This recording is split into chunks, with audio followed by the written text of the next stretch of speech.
What's up, everybody? Welcome back to Hot Toys Hotline.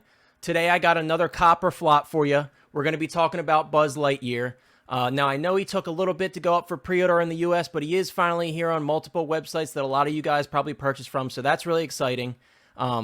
Once again, if you're new here or if you're a current viewer and you're not subscribed to the channel, please consider subscribing. I do currently have a goal of 100 subscribers, and I know that's right around the corner, so please consider doing so if you appreciate what I do. Also, please consider dropping a like on this video because I really would appreciate it. But without further ado, let's jump into the man himself, Buzz Lightyear. Now, guys, this is a really exciting one for me, even outside of the new Lightyear film. Even if you haven't seen this movie, because they went with the classic look of Buzz Lightyear in its toy form, I know a lot of people are excited for that one if you're a fan of the Toy Story films. But with that being said, I have seen the film, and I thought it was incredible, so that makes this release even more exciting for me. I know you guys have probably seen me on different social media sites talking about how excited I was for this one, so definitely a big release for me. But with that being said, I can't be too biased because I got to tell you guys, right off the bat, I want to talk about price. The price isn't great. I think they went a little too high on this one. Without getting into each edition and what they come with yet, I just want to state that the collector's edition on Sideshow's website is $315, and the deluxe is $345, guys. This is scary territory, especially for a figure like this. Now, granted, this is a whole new mold, so that is understanding, and some of it might be the licensing. But at the same time, guys, like, I personally was expecting the deluxe to be like $305 max. But they came in at $345, so very disappointed by the price point, and I think it's a little too high for this figure. A lot of people were hoping for die-cast, which we did not get with this one. And also, as you'll see, there's some other things that have been left out of this figure that should have been left out, especially if you've seen the film. You'll know exactly what I'm talking about.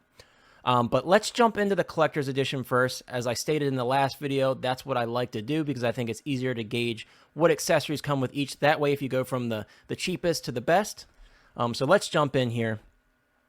Right off the bat, guys, I do think this is a great looking figure. I love to see the weathering and such on the armor, on the spacesuit. I always am a big fan of weathering if it's done right, and I think Hot Toys does a pretty good job for the most part with weathering, so it looks really great here. I love the weathering here. Now, I will tell you, I think the first question that it comes in a lot of people's minds when it comes to Buzz Lightyear is, do these buttons on the front light up, or does he have lights in the helmet portion? And I'm afraid to say at this point, there's no mention of any LED function on this figure, which is super unfortunate, especially for the price point. They've given us LED light up functions on figures that are way cheaper. For example, like any Star Wars Jedi figures, for the most part, most of them come with a light up saber arm. And for this one, we did not get any lights for that $345 price point, especially with the deluxe. So that's very unfortunate. Even with this standard here, we should have gotten the LEDs. That should have been a no-brainer for them. But unfortunately, there's no mention of any LEDs on this figure, which is very disappointing. But with that being said, guys, again, I do think he looks awesome. This is a little worrisome. If you look here, to me, it looks like the grabber is pinching this rubber midsection, which it is rubber. Bad choice, Hot Toys. That just is very cringy to me because I'm like, man, if people do that and they leave it there over time, they're going to get some cracking. You guys know how it is with some of these materials that Hot Toys uses. They're not very forgiving with these waist grabbers. So that is very unfortunate they decided to go with rubber there. I don't know if they skipped on doing plastic there because of the articulation. I'm not sure, but that looks like very, very soft rubber. Hopefully they decide to update that before this figure comes out, which is also a possibility for the LEDs. That remains to be seen because sometimes they do update things, kind of like the Nightmare Batman 2.0. They surprised us with an upgraded coat, so it's very possible, but definitely not a huge fan of that rubber midsection. You can see here it's basically completely flat, so I do think that is the grabber pinching it. But again, guys, great weathering on this figure. I am a fan. Like I said, it looks awesome. This is actually an accessory that attaches to the wrist portion, and I think that's really cool. That's like a laser similar to what he had in Toy Story, but it's a different implementation. This is like an external laser that attaches to the spacesuit. I do like this, like, if you're a fan of Star Wars, I call this a vibro blade. It's very similar to that, but I do like this. If you've seen the film, you know what he uses it for. I'm not going to spoil anything because I know a lot of people still haven't seen it, but definitely really, really glad they included that. The portrait I have zero issues with. I know a lot of people are like, that would have been cool if this comes off and he has hair. Definitely would have been a cool addition to this figure. However, I personally would never display him that way, so I'm not super bummed about that. And I do think after seeing the film, there are other possibilities for releases from this movie, so that remains to be seen. Awesome shot here of the gauntlet being opened up where he has that little control panel. Again, a missed opportunity for LEDs because that spot also does not have LEDs because, like I said, there are no LEDs in this figure as of right now. If you've seen the film, again, no spoilers, but this is really funny in the film, and it did something that I didn't expect it to do. And if you see the film, you'll know exactly what I'm talking about. I thought those were some really funny moments regarding this piece here. This does look really good. Again, if this little image here was like see-through and it was backlit, that would have been money, absolute money. So unfortunate that we didn't get that, but nonetheless, it does look really good, and I think it's nice that they have fine detail in a really small package there. Now, guys, we do have the PERS system, as we have seen with a lot of figures, especially in the DX line. More recently, a good example would be the Ahsoka, the Clone Wars Ahsoka. She has the rolling eyeballs. Awesome that they went with it with this figure because it's kind of a no-brainer the way that the head can separate from the top portion. I think it makes a lot of sense. I know some people were iffy on the eyes. I don't personally have an issue with the eyes. I think they look perfectly fine. Again, the sculpt as a whole I think looks great. I have no issues there. Here's a shot of him with a little blaster pistol, which he does use quite a bit in the movie, so it's, again, awesome to see something like that included. And here's a better shot of that external blaster that attaches to his wrist. And that's all you got for the standard. Again, guys, this is a $315 price point, so bit unfortunate that he doesn't include that much, and also because he doesn't have those LEDs. I'm going to keep talking about the LEDs, especially when we move on to the Deluxe. Very unfortunate. But he does include the dome, which is nice. The dome kind of lifts off and sits down. It's not like the classic Toy Story toy where it flips back, which might be better anyway because you don't want it to scratch up from removing it. So that's definitely a plus in my opinion. I have no issues there with that. But let's jump into the Deluxe. Again, we're jumping from $315 to $345, so let's see what we get for that price difference. A $30 price difference isn't huge, and I think with what he comes with, you kind of have to go with the Deluxe, and you'll see why in a second. You may have already noticed it as we were going through the standard, but as you could see here, guys, yes, the wings are behind the Deluxe paywall, as I like to call it. Initially, before I saw the film, this made absolutely zero sense because I'm like, who is Buzz Lightyear without his wings? But if you see the movie, you'll see why it was an option for them to omit the wings from the standard edition. So it makes more sense now that I've seen the film. But at the time when this first teased, I was like, that's very odd. Really, really enjoyed the character Socks. And I think if you guys see the movie, you will as well. So now that I've seen it, I'm like, I'm so happy that they included the robotic feline Socks with this figure. And again, the wings are obviously an amazing inclusion because that kind of completes the look in my opinion. I don't think I would ever display him without the wings because I just think it's the complete look of Buzz Lightyear. Awesome stance here, and he's got his boy Socks with him. Again, it's a great looking figure, guys. Yeah, I do like that pose too. I'm a big fan of holding items in the hand because I think it adds to the figure. So this is really cool. Maybe like a blaster in this hand and the sword, or the sword in that hand. One or the other. I definitely think it looks great. Another shot of him wearing the dome. Honestly, this figure looks good with and without the dome. And again, if you've seen the film, either one would be accurate for your display because he is shown in many different ways throughout the film. So yeah, this is what I was saying here, like with the blaster pistol in one hand and Socks in the other. And as you could see, Socks is articulated, which is great to see. Sometimes on these small little figures like that, they're kind of like a power pose and they don't move much, but he seems pretty well articulated, which is awesome. We got a shot here without the dome and him with the blade, and I think that looks great as well. Again, the weathering looks awesome. I have no complaints about that. I didn't mention this with the standard one. We were looking at that one, but I do hope that this has some sort of die cast in the joints. I can't help but say, guys, that I feel like this figure might feel a little cheap if it has nothing to weigh it down. So hopefully we get some sort of die cast. There's no mention of that, but in the past, like IG-11, for example, he has die cast pieces on his thighs. So I think that's very possible with this one.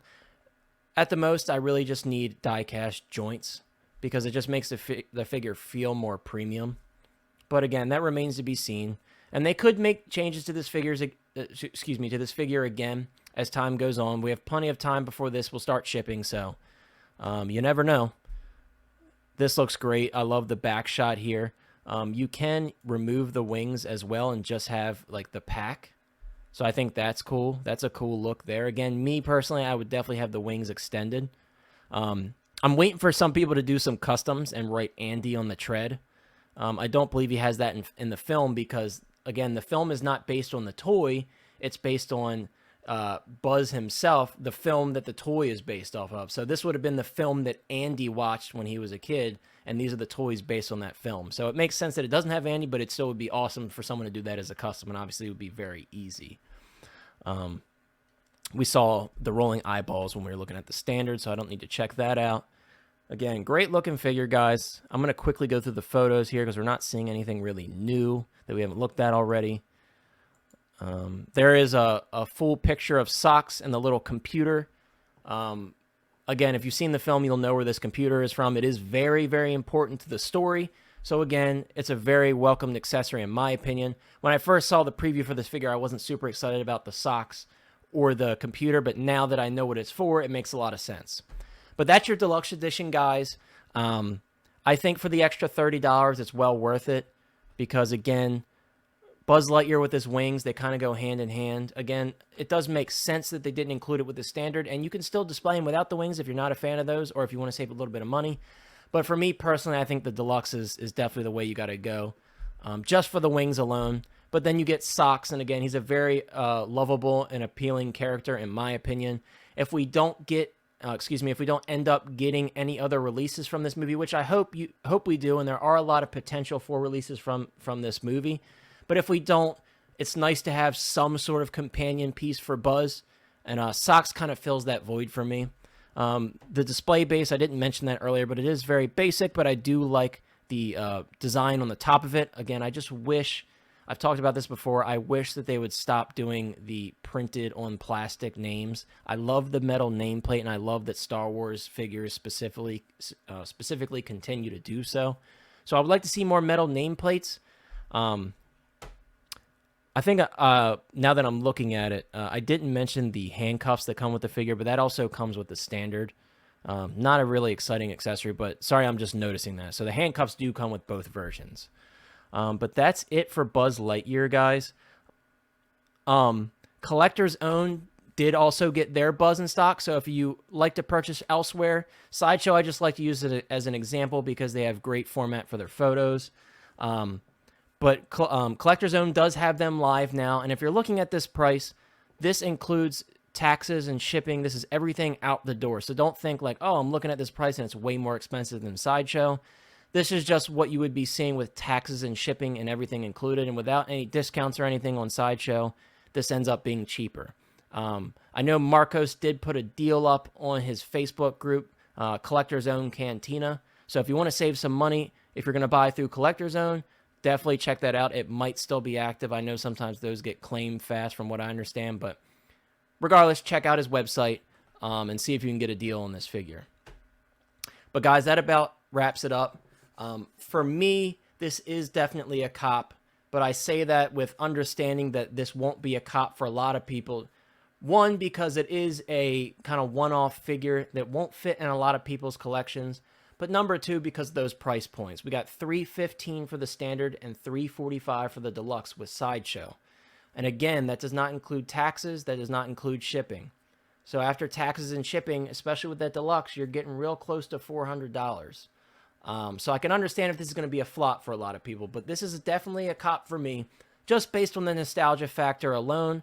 but also I really enjoyed the movie. But if I didn't even see the movie, I would still grab this because I am such a fan of Buzz Lightyear and Toy Story as a universe because it meant a lot to me as a kid. So for that reason, I'm definitely going to grab this figure. But let me know what you guys think in the comments below. I know this one is a little late, but I kind of wanted to time it for the US release so we can get a better idea of pricing and not kind of guess based on the Hong Kong pricing.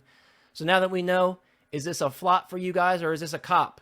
Maybe you have the same reason as me. Maybe you like the film, or maybe you're just a big fan of Toy Story. It definitely is one of those figures that kind of is a one-off in your collection, but I don't care personally because my display that I have that I'm currently setting up in the basement is basically Marvel and a bunch of one-offs, so I'm cool with that. But yeah, guys, we're going to wrap this episode of Cop or Flop up.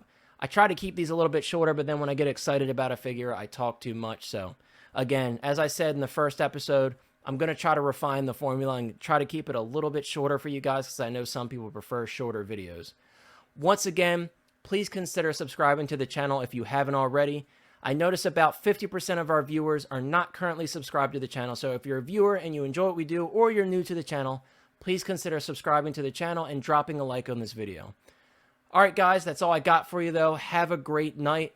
We will be live tomorrow at 7:30 or 8 Eastern, tomorrow being Thursday. So definitely come drop by if you have the time. We look forward to seeing you there. We look forward to talking about all these new Hot Toys releases with you and kind of getting your opinion on everything that's going on. So again, have a great night and we'll see you next time.